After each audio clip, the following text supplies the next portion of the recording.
Hello and welcome to the Intel Brief. Today is Tuesday, 3 June. 3 June.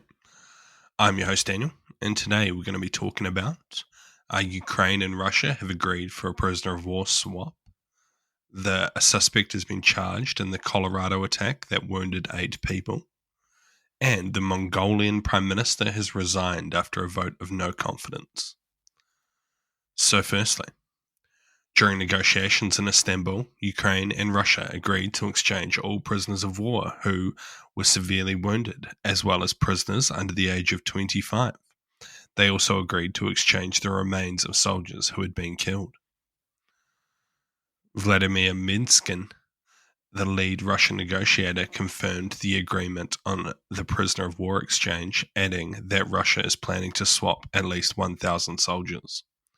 He also added that Russia had suggested a ceasefire of 2 to 3 days in certain areas. We've proposed specific ceasefires for 2 to 3 days in certain areas of the front line so that commanders can collect the bodies of their soldiers, he said. Ukraine is pushing for a full and unconditional ceasefire. However, Russia rejected this proposal at the peace negotiations, according to the Kiev negotiator. The biggest prisoner swap to date, which took place in May, was the only tangible result of the previous rounds of talks in Istanbul. So what? Again, I think this is the only thing positive that's going to have come out of these peace talks. Having seen the readout and the images of Russia, what Russia posted online of what they claim their points are, it seems highly unlikely that Ukraine will ever agree to that. And again, much like most people have been saying for ages now, there doesn't seem to be a middle ground. Russia's not willing to give up any of the territory it's gained. It's also not willing to let Ukraine get security assistance from external countries, which are the two big things that I think they would be hoping for if they were to have any kind of deal.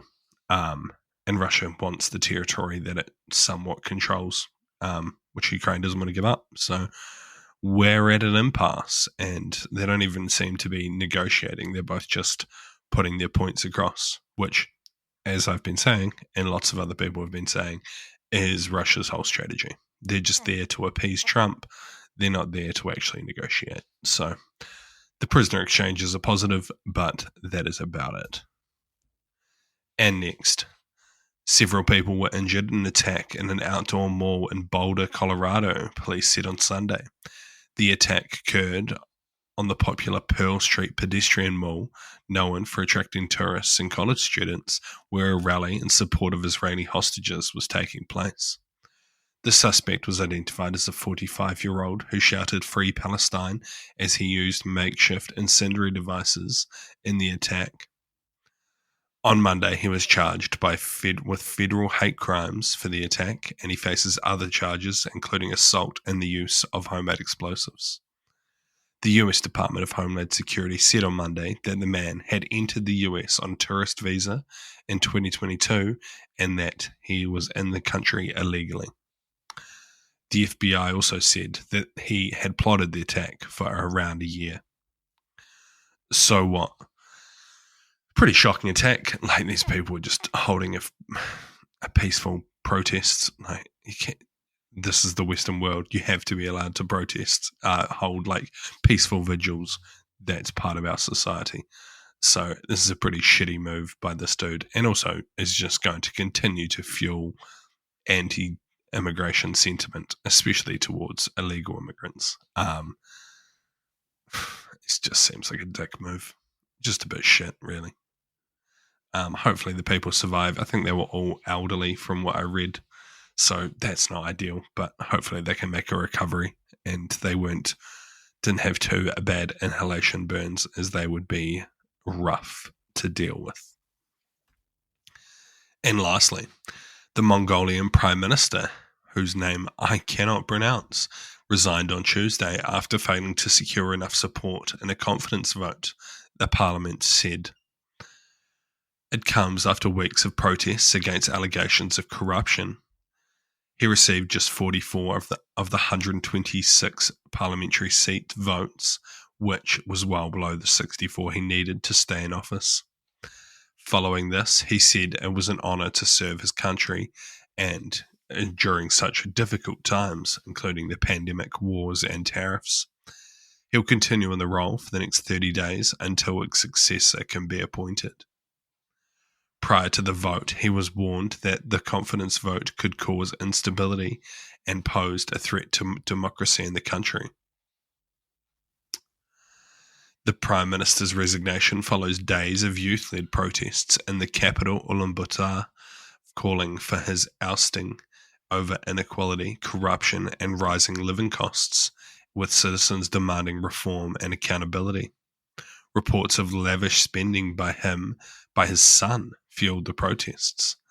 The protesters have said the country's mineral riches have benefited businesses and the wealthy, while many Mongolians still live in poverty. So what? It's interesting to see the issues that we're facing all across the Western world, in North America, Europe, Australia, New Zealand, most places really, are also being seen in Central Asia. It just goes to show that, every country is feeling the same kinds of things at the moment, and that no real political party has a solution. While it's likely that he's quite possibly corrupt and taking money to sell out his country's mineral wealth, I don't know. I haven't looked into it too much, so it seems possible from this article and other articles that I read this morning. But yeah, how a leader in a country like Mongolia can fix the same issues that we're seeing in places like America is going to be interesting. US politicians, European politicians don't have a good solution yet. So we'll see what gets done. Thank you for listening to today's Intel Brief. I've been your host, Daniel, and I'll see you next time. See you.